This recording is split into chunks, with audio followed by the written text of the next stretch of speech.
Bapak Ibu sekalian, saat perintah puasa itu diturunkan, hal pertama yang disampaikan oleh Nabi Sallallahu Alaihi Wasallam kepada para sahabat beliau pada masa itu dan berkelanjutan sampai kepada kita saat ini adalah menerangkan diantaranya tentang keutamaan Ramadan untuk menjawab sekaligus mengentaskan hoaks yang pada saat itu dibangun oleh orang-orang Yahudi yang tinggal di Madinah. Jadi ketika mereka mengatakan orang Islam tuh nggak punya puasa, ikut kita. Ini puasa yang hebat, puasa yang bagus. Dijawab oleh Allah, turunlah perintah, ya ayyuhalladzina amanu kutiba alaikumus syam kama kutiba alal ladzina min qablikum la'allakum tattaqun. Setelah itu apa yang terjadi? Buka Sahih Al-Bukhari, kitab yang ke-30, Kitabus Shaum. Posisi hadis yang nomor yang kedua di topik ini, riwayat dari Talhah bin Ubaidillah radhiyallahu taala anhu qala Rasulullah sallallahu alaihi wasallam. Perhatikan, ini kalimat pertama yang disampaikan Nabi menyambut kewajiban puasa. As-siyamu junnatun fala yarfuth wala yajhal wa in imru'un qatalahu aw syatamahu falyaqul inni sha'imun marrataini. La khulufu famis sha'imi atyabu 'inda Allah yawmal qiyamati min rihil miski yatruku ta'amahu wa syarabahu wa syahwatahu min ajli. Ini poinnya. As-siyamu li wa ana ajzi bihi wal hasanatu bi asyri amthaliha. Kata Nabi, puasa kita ini yang kita tunaikan spesial, beda dengan yang lainnya. Jadi ketika Yahudi mengatakan puasa kami ini puasa yang hebat, yang bagus, yang diikuti oleh umatnya Muhammad sallallahu alaihi wasallam, turun ayat, komentar Nabi pertama apa? Puasa kita kepada para sahabat, kepada kita semua, ini puasa yang spesial. As-siyamu. Lihat diksinya. Awas Pak ya, Ibu jangan salah baca. As-siyam, bukan asyab. As-siyam. Disebutkan 9 kali dalam Al-Quran. Ada as-saum, ada as-siyam, itu beda. Kalau saum, sekali disebutkan dalam Al-Quran, surah 19 ayat 26. Saum itu masih umum, kata umum untuk menunjuk kata imsak, menahan secara umum. Bisa berarti puasa yang ada ketentuan aturan, bisa berarti menahan secara singkat. Apa saja yang bersifat menahan, itu saum namanya. Contoh Sayyidah Maryam misalnya, beliau masih makan. Ya, ayat 24, 25 itu masih makan. Goyangkan pohon korma, jatuh kormanya, makan kormanya. Mau minum, ambil airnya, minum. Masih makan, masih minum. Cuman diminta untuk saum. Apa saumnya? Inni nazartu lirrahmani sauma falam ukallimal yauma insiya. Jangan bicara pada siapapun. Kamu dituduh, kamu berzina, jangan jawab, biarkan bayinya yang bicara, dan itu mukjizat pertama untuk Isa alaihi salam. Itu nanti dimulai di ayat 31 sampai 33 di surah Maryam surah 19. Tapi beliau diperintahkan saum. Saumnya apa? Jangan bicara. Jadi kalau bapak masih makan, masih minum, cuman nggak mau bicara dulu sama ibu, itu saum. Mau kemana Abi? Kok nggak jawab? Kenapa nggak bicara? Sedang saum. Saum apa? Nggak mau bicara sama mama. Itu bicara, contoh. Itu saum. Kalau siam, 9 kali disebutkan dalam Al-Quran, itu khusus, spesifik. Ada aturannya, ada ketentuannya, nggak boleh sembarangan, nggak bisa kemudian seenak kita melakukannya, ada ketentuan yang dibuatnya, dan itu harus diikuti. Begitu diikuti, maka keagungan dan keistimewaan ibadah itu akan dilekatkan pada pelakunya. Dan menariknya, perintah puasa itu ketika turun ayatnya Al-Baqarah 183, kalimatnya bukan menggunakan saum, tapi siam. Ya ayyuhalladzina amanu kutiba alaikumus. Nah, kata Nabi, as-syamu junnatun. Kalau benar puasa kita ini, kita tunaikan yang Ramadan ini, maka dia akan melahirkan satu yang tidak ditemukan pada ibadah lain, yaitu junnah. Ada jinnah, ada jannah, ada junnah. Itu beda. Tapi semua katanya, itu hurufnya sama, cuma harokatnya beda. Coba lihat ya. Ada junnah, jinnah, dan jannah. Jannah artinya apa? Surga. Jinnah artinya apa? Jin. Jamak dari kata jin. Minal jinnati wan nas. Baik ya. Ada junnah, perisai. Itu ketiga-tiganya bersumber berasal dari huruf jim, nun, kemudian ta. Dalam bahasa Arab, setiap ada huruf dimulai dengan jim dan nun, itu pasti tersembunyi, gak kelihatan. Saya ulang ya. Setiap ada huruf dimulai dengan jim dan nun, kalimatnya itu pasti gak nampak, gak kelihatan. Janin kenapa disebut janin? Karena masih tersembunyi dalam rahim ibundanya, nggak kelihatan. Begitu keluar, tampak jadi bashar, jadi bayi yang terlihat. Jin kenapa disebut dengan jin? Karena nggak nampak. Makanya fitrah jin itu, Pak, Ibu, fitrahnya tersembunyi. Jadi kalau ada jin melakukan penampakan, itu jin sedang punya masalah. Betul, itu nyata. Dan yang lebih punya masalah, ada orang-orang manusia yang mencari-cari penampakan jin. Itu sedang kurang sehat itu. Ya, Betul, karena jin itu dipasangkan di Al-Quran dengan ins. 18 kali pasangan ini disebutkan. Itu lawannya langsung. Jadi jin tersembunyi, ins nampak. Ins itu kelihatan, makanya makhluknya tampak. Jadi kalau ibu ada bapaknya pulang ke rumah sembunyi-sembunyi, itu bapak sedang menjadi bukan. Kalau ibu sembunyi-sembunyi nyari dompet bapak, ibu sedang menjadi jin. Itu langsung pasangannya 3 itu. Ins itu seakar dari kata anisa, halus, lembut. Jin kasar, makanya disebut jin. Karena itu jarang ada orang kemasukan jin jadi lembut, tidak ada. Permisi mau ikut kajian sedang kemasukan jin, tidak. Kalau kata-katanya tidak meracau, tindakannya pasti kacau. Karena itu fitrah manusia itu pasti lembut. Kalau ada orang kasar, pasti ada yang salah dalam pergaulannya. Balik. Itu jin. Jannah, kenapa disebut jannah? Karena belum tampak sekarang. Makanya Nabi katakan mala ainun ra'at, nggak sama dengan yang seperti dilihat orang. Nggak kelihatan, nanti kesuksesan tertinggi yang belum tampak disebut dengan jannah karena belum tampak. Junnah itu perisai yang bisa langsung membentengi kita dari setan secara otomatis. Tapi nggak kelihatan. Karena itu kenapa ujung puasa disebut la'allakum tatakun. Tatakun itu dari kata takwa. Takwa itu dari kata wikoyah. Wikoyah itu artinya perisai. Nah, perisainya tidak tampak dalam diri kita. Tapi kalau terbiasa menunaikan ibadah puasa ini, kata Nabi, yang pertama kali akan terjadi pada orang yang puasanya benar, dia akan mendapatkan perlindungan berupa perisai dari Allah, hasil dari latihan puasanya yang dapat membentengi dia dari setan. Jadi ciri khas puasa Ramadan itu kalau sukses ditunaikan, itu akan terjauh dari godaan setan. Setan itu provokator yang memang hanya mengarahkan pada keburukan. Jadi dia nggak kenal benar. Lawannya malaikat. Malaikat nggak kenal salah, Pak. Nah, supaya terbentengi dari itu semua, kata Nabi SAW, kita itu dihadiahi sekarang oleh Allah. Satu ibadah yang kalau dilakukan ibadah itu akan mengakumulasi ibadah-ibadah yang lainnya, yang saat bersamaan dahsyatnya ibadah ini bisa menghadirkan junnah, perisai yang membentengi dari setan. Karena itu ketika dilakukan ibadahnya, saat yang bersamaan bisa ditahan maksiatnya, ditingkatkan amal solehnya. Setan kan ngajaknya pada yang salah kan? Malaikat ngajak pada yang soleh. Ramadan itu keutamaannya, kalau sudah tiba Ramadan, itu selalu kita terdorong pada yang soleh dan tertahan untuk yang salah. Itu hebatnya puasa Ramadan. Kalau nggak percaya silahkan Pak Ibu sekalian. Cuman Ramadan yang saat datang waktunya bisa menghentikan orang berbuat maksiat. Nggak percaya cek. Orang yang punya sifat marah semarah-marahnya, itu saat Ramadan bisa berhenti marah. Buka jam 6 kurang seperempat ada yang provokasi. Dia bisa tahan marah tuh, istrinya bingung. Tumben Pak nggak marah, ntar habis maghrib. Bisa ditahan. Orang dusta bisa nggak dusta. Dan saat yang bersamaan, teman-teman sekalian, Bapak Ibu, itu bisa terdorong berbuat meningkatkan amal soleh. Sekarang kita keluar dari sini, ada yang minta, belum tentu dikasih. Nanti Ramadan tiba, sudah nyatat berapa yatimnya, berapa du'afanya. Amal soleh naik. Sekarang ada orang ketinggalan sholat fardu, terlambat, masih biasa. Ramadan ketinggalan sunnah, itu gelisah. Betapa ibu-ibu para pejuang yang sangat luar biasa, itu berjuang memperebutkan saf pertama, setelah maghrib untuk menaruh sejadah. Nah, ini pelakunya nih. Tapi itu hebat, Bu. Saya tanya ibu kalau berjuang naruh sejadah setelah maghrib atau bahkan sebelum maghrib, itu sejadah disimpan di saf itu untuk kejar sholat apa? Tarawih, bukan isanya. Saya tanya pada ibu, tarawih itu hukumnya sunnah atau wajib? Sunnah. Ramadan itu jangan, kan yang fardu ketinggalan sunnah bisa gelisah. Itulah Ramadan. Dan pada saat itulah ketika amal soleh dikerjakan, amal salah ditinggalkan, datanglah junnah, itu perisai yang mengikat setan. Itu yang dimaksudkan di hadis Muslim. Di topik yang ke-13 namanya Kitabus Syam. Hadis yang pertama dari sahabat Abu Hurairah. An Abi Hurairah radhiyallahu ta'ala anhu, anin Nabi sallallahu alaihi wasallam qala, "Idza jaa Ramadhanu." Redaksi yang pertama. Redaksi yang kedua yang bintang 3 di bawahnya. "Idza kana Ramadhanu." Redaksi ketiga yang bintang 4 di bawahnya. "Idza dakhala Ramadhanu."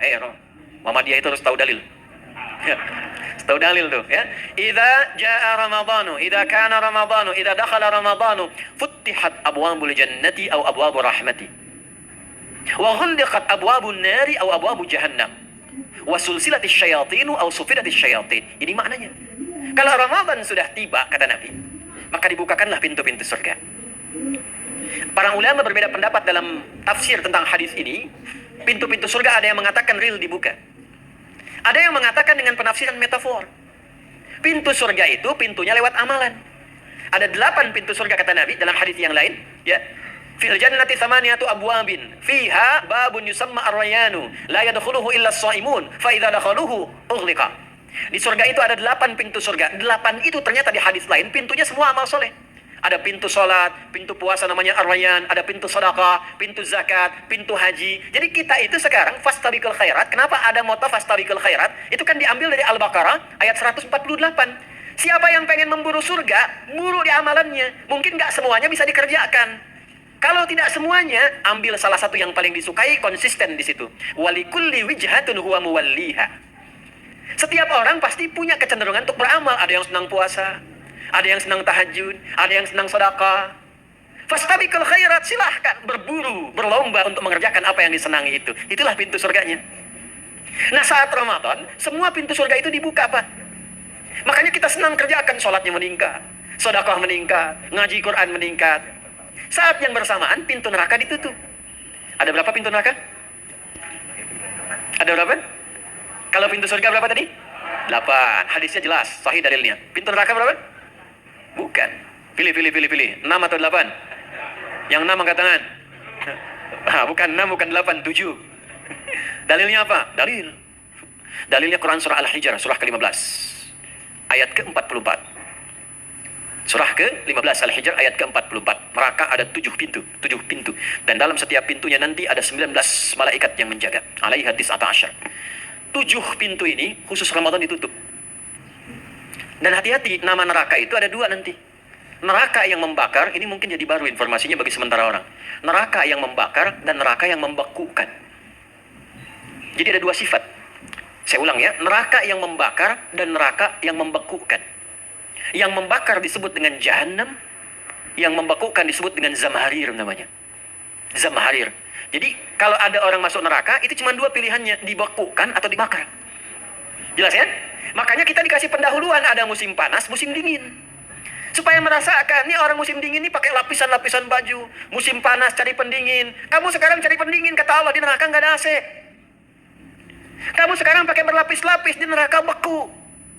Jahannam itu nama apinya. Jadi nar yang membakar itu nama apinya Jahannam. Jahannam itu nama apinya untuk membedakan dengan api yang ada di dunia dan api yang bahan bakarnya jin dan setan saat diciptakan.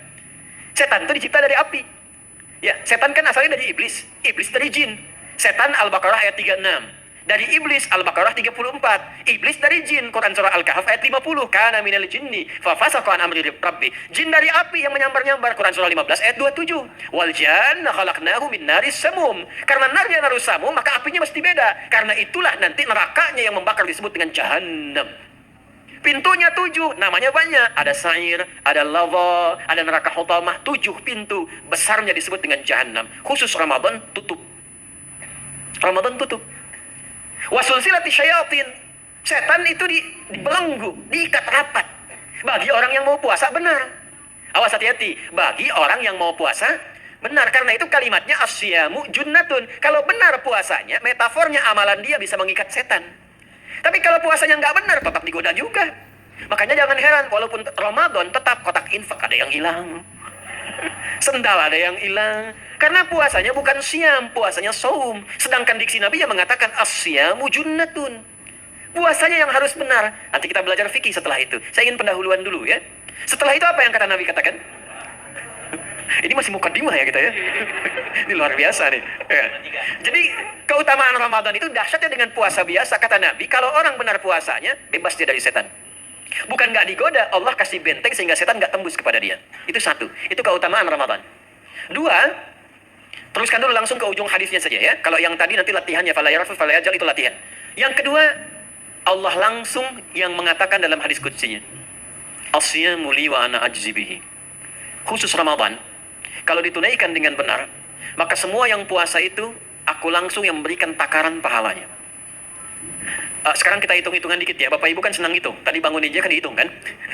Ya, dapatnya sekian, kurangnya sekian, ya usahanya sekian. Sekarang kita ngitung pahala nih. Ada rumus hitung pahala dalam Al-Quran. Ya, saya tanya sebentar. Kalau satu kita kerjakan ibadah, pahalanya berapa? 10. Dalil. Apa dalilnya? Quran surah ke-6 ayat 160. Man jaa baik bil hasanati falahu asyru amthaliha. Siapa yang melakukan satu perbuatan hasanah. Hasanah itu perbuatan baik yang bernilai pahala. Itu hasanah namanya. Pahalanya disebut ajrun namanya. Lahum ajrun ghairu mamnun. Jadi perbuatan baik yang bernilai pahala disebut apa? Hasanah. Ya, eksekusinya, implementasinya disebut amal soleh. Pahalanya, hitungannya disebut ajrun namanya. Jamaahnya disebut dengan ujur. Di setiap poinnya disebut dengan ajrun namanya. Nah, orang yang mengerjakan perbuatan baik, berpotensi punya nilai pahala, itu setiap perbuatan baiknya 10 kebaikan. Contoh kita sholat nih, sehari berapa waktu? 5. Berapa rakaat? 17. Al-Fatihahnya 18 atau 19 kali? 17 kali ya. Kalau 18 kali berarti subuhnya 3 rakaat. Nah itu kan kalau kita buka hadis Muslim nomor hadis 162, saat Nabi dalam peristiwa setelah Isra itu ke Masjidil Aqsa, kemudian araja bina Jibril alaihissalam, Mi'raj naik ke Sidratul Muntaha. Sidratul Muntahanya ada di surah An-Najm dari ayat 1 sampai 18-nya. Itu ketika menerima perintah salat pertama kali kan bukan 5, tapi 50. Turun kan Nabi kemudian ke langit ke-7 ketemu Nabi Ibrahim sedang senderan di Baitul Ma'mur, punggungnya senderan. Itu ada kisahnya di hadis Muslim nomor hadis 162. Kemudian turun lagi ke Nabi Musa. Nabi Musa itu kan tipikalnya senang, yang pertama agak temperamen, yang kedua itu senang mengomunikasikan sesuatu. Makanya ketika dengan Khidir alaihi salam itu senang, ya, kritisnya itu muncul kepada Nabi Muhammad ketika turun dari Sidratul Muntaha ke langit yang ke-6 itu ketemu Nabi Musa, ditanya, Muhammad SAW dapat apa tadi? Sholat. Berapa waktu? 50. Kamu tahu nggak? Umat saya itu kekar-kekar besar-besar. Segitu aja nggak kuat, apalagi umat kamu. Yang kayak kita sekarang nih. Minta lagi diskon sama Allah katanya. Nah itu, minta lagi. Singkatnya 9 kali naik. Setiap naik dikurangi 5. 9 kali 5 berapa? 45. 50 kurangi 45 berapa? 5. Turunlah 5. Sampai 5 pun Nabi Musa masih komennya begini. Minta lagi aja diskon. Kata Nabi, saya kurang enak lah, malu saya. Sudah diberikan yang paling pokok 5. Dan itu pun belum selesai. Dengan senyumnya kemudian, lihat ini indahnya. Setiap 5 itu Allah menetapkan, setiap satunya punya 10 nilai. Jadi kalau kita kerjakan 5 waktu, dikali 10 berapa? 50. Itulah dahsyatnya umat Nabi Muhammad karena keutamaan nabinya. Walaupun 5, nilainya tetap setara dengan yang umat Nabi Musa 50 kali. Karena itu keutamaan Nabi Muhammad itu sangat luar biasa. Sampai nanti dipuji oleh begitu tinggi. Sifatnya, rasanya di ujung surah At-Taubah itu. Akhlaknya di surah Al-Qalam itu. Dan karena kemuliaan ini kita dapat barakahnya. Percikan keberkahannya. Apa itu? Ketika Ramadan, yang puasa-puasa lain standar. Puasanya umat Muhammad SAW, setiap puasanya itu pahalanya dilipat gandakan tak terbatas. Allah langsung menilai keikhlasan pada hambanya. Paling minimal kalikan 10 kali lipat lagi dari hari biasa. Wal hasanatu bi asyri amthaliha. Jadi kalau sekarang baca Quran sekarang ini, satu hurufnya berapa? Tahu dari mana? Jadi At-Tirmidzi nomor hadis 2910. Man qara'a harfan min kitabillahi falahu asyru hasanat. Setiap ada orang baca satu kitabullah, dengan syarat dia mukmin, muslim, baca satu huruf dari kitab Allah, dapat 10 kebaikan. Satu hurufnya 10, Bu, Pak. Walam aqul alif lam mim harfun, saya tidak katakan kata Nabi alif lam mim satu huruf. Walakin alifun harfun, lamun harfun, mimun harfun, wa likulli harfin asyru hasanat. Tapi alifnya satu huruf, lamnya satu huruf, mimnya satu huruf, setiap hurufnya 10 kebaikan. Saya kalau ada papan tulis, saya turunkan ini pakai syarah ilmu arud. Itu dahsyat lagi. Arud itu menuliskan apa yang dikatakan, bukan menuliskan simbol yang ditunjukkan. Jadi kalau kita bilang alif, tulis alif. Dan alif itu kan ada 3 huruf. Hamzah, lam, fa. Hamzah berapa huruf? Tulis lagi Hamzah. Itu baca Quran kalau ikhlas, pahalanya berlipat. Paling standar satu hurufnya 10. Dan hampir nggak ada orang baca Quran cuma satu huruf. Nun. Udah dulu. 10 lumayan. Nggak ada. Pasti banyak itu. Dan Ramadan lebih meningkat lagi. Dan dikalikan 10 lagi. Itu paling standarnya satu huruf 100, Pak, Bu. Makanya Ramadan itu limpahan pahala. Rugi orang kalau nggak ibadah saat Ramadan itu. Nabi aja itu tadarusan Quran sekali khatam. Saat tahun meninggalnya 2 kali khatam untuk ngejar kemuliaan-kemuliaan contoh bagi kita. Itu Ramadan. Jadi ini yang pertama menjadikan kita mesti sadar Ramadan beda dengan bulan biasa. Maka disampaikan oleh Nabi yang pertama ada pelipat gandaan pahala. Yang kedua ada perisai yang bisa menjauhkan kita dari setan. Yang ketiga, saya tutup mukadimahnya. Yang ketiga, hanya Ramadan yang siang malam melahirkan ampunan Allah Subhanahu wa taala. Siang malam. Kita kalau mau nyari ampunan, itu bisa kapanpun minta ampun. Tapi ada waktu-waktu yang sangat strategis dan tempat-tempat yang sangat efektif mempercepat mengabulkan doa. Contoh waktu misal sepertiga malam. Itu cepat terkabul doa, hadisnya qudsi. Di antara azan dan iqamah. Waktu singkat di waktu Jumat, ada yang menafsirkan antara duduk khutbah 1 dan 2, ada yang menafsirkan waktu asar menjelang ke maghrib. Dan itu nanti sepeninggal Nabi ada di antara istri Nabi SAW memburu waktu singkat yang luar biasa ini untuk berdoa. Hafal doanya ya. Allahumma kfina bihalalika an haramik ba'udhina bita'atika an ma'asiyatik wa bifadlika amman siwak. Itu dibiasakan di hari Jumat dibacakan. Ya, hafal nggak? Nanti diputar lagi videonya ya. Kan ini kita sampai lagi. Ya, kembalikan. Ada yang sifatnya tempat. mihrab. Mihrab itu mustajab. Makanya kenapa imam itu di mihrab? Karena mewakili makmum untuk berdoa. Karena itu pilih imam yang betul-betul paham fikih sholat, bagus bacaannya, dan ngerti fikih sholat supaya dia sebelum sholat melihat ke belakang. Itu bukan cuma merapatkan barisan, tidak, untuk melihat siapa yang sholat. Apakah tahan berdiri lama kalau dibacakan bacaan panjang? Atau ada yang buru-buru? Lalu bacaannya apa yang sesuai untuk makmumnya? Itu fikihnya. Karena itu tempatnya di mihrab, dan mihrab itu viral, tempat yang cepat mengabulkan doa. Maryam itu punya mihrab. Nabi Zakaria saat minta keturunan, itu mohon kepada Allah di mihrabnya Maryam. Ali Imran ayat 38 sampai 39. Hunalika da'a Zakaria rabbah, qala rabbi habli min ladunka dzurriyyatan thayyibah, innaka sami'ud du'a. Fanadatul malaikatu wa huwa qa'imun yusalli fil mihrab. Cepat terkabul doa. Masjid cepat terkabul doa. Tapi Ramadan itu menggabungkan semuanya. Nggak usah tunggu sepertiga malam. Siangnya diampuni, malamnya diampuni. Apa dalilnya? Untuk malam lekat dengan ibadah qiyam namanya. Man qama ramadhana imanan wahtisaban ghufira lahu ma taqaddama min. Siapa yang mampu menghidupkan Ramadan di malam harinya. Dan jangan salah Bapak Ibu sekalian, awas jangan salah ya. Ramadan itu satu paket ibadahnya. Bukan cuma puasa. Ramadan satu paket. Ada paket siang, ada paket malam. Dan nggak ada paket hemat. Full. Ada siang, ada malam. Dan itu semua sama, cuma beda satu huruf. Hadisnya sama, ibadahnya juga diksinya sama, cuma beda sehuruf. Malamnya qiyam, siangnya siam. Awas ya, malamnya apa? Qiyam, siangnya apa? Siam. Cuma beda satu huruf. Dan itu satu paket. Jadi kalau Anda tertinggal, jangan Anda lah, jangan kita. Kalau ada orang yang tidak mengerjakan semalam, misalnya qiyamnya, cuman siamnya, sah puasanya, benar sesuai rukun, sah. Cuman tidak sempurna keutamaan Ramadannya. Karena itu Allah mengatakan kalau sedang puasa, sempurnakan dengan ibadah malamnya. Itu ada di Al-Baqarah ayat 187. Tsumma atimmus shiyama ilal lail. Muqaddimatul lail, maghribnya untuk puasa, lail atasnya untuk qiyam. Orang yang mampu menghidupkan ibadah malam, jangan salah ya, nanti kita mulai puasa, insya Allah yang pertama dimulai ibadah malam. Qiyam, bukan siam.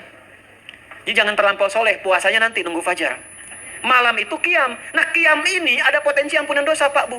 Jadi kalau kita manfaatkan ibadah ini dengan benar, misal ya, kita kan nggak tahu ajal nih. Tiba-tiba kemudian kita manfaatkan qiyam bangun, ditunaikan dengan benar, itu Masya Allah. Meninggal misal dalam sujud. Itu jaminannya, ghufira lahu ma taqaddama min dzambi. Siapa yang benar ibadah qiyamnya, sampai detik itu ditunaikan karena imannya, ikhlas karena Allah, saat bersamaan dia introspeksi diri, begitu dia tunaikan, misal dia meninggal, misal saja, semua dosa-dosa yang pernah dia tunaikan diampuni pada saat itu. Ma itu tanpa batas. Ma taqaddama min dzambi, ma semua yang pernah dia kerjakan dalam hidupnya. Karena itu viral, Sayyidah Aisyah itu pernah minta petunjuk pada Nabi di hadis Muslim. Bertanya pada Rasulullah, ya Rasulullah, kalau malamnya saya pengen ibadah, dan qadar Allah bertepatan dengan malam Al-Qadar, apa yang saya minta?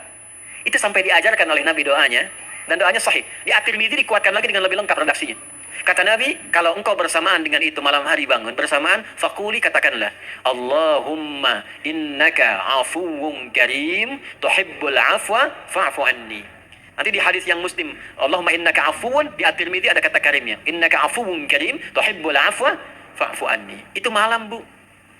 Biasanya nunggu sepertiga malam, waktu sahar. Ya, jadi waktu sahar itu waktu singkat menjelang fajar. Kalau subuh sekarang 4:08, itu kira-kira sahar tuh jam setengah 4 lah. Ya, 3:30 sampai jam 4 itu namanya sahar. Bukan lail. Kalau lail dari ba'da isya sampai sahar. Sekarang isya setengah 8 misalnya, jam 8 tuh sampai setengah 4 namanya lail. Jelas ya? Lail itu malam, jamaknya layali. Turunannya lela, lili, lala itu malam. Ya, ibu leli, ibu malam-malam gitu ya.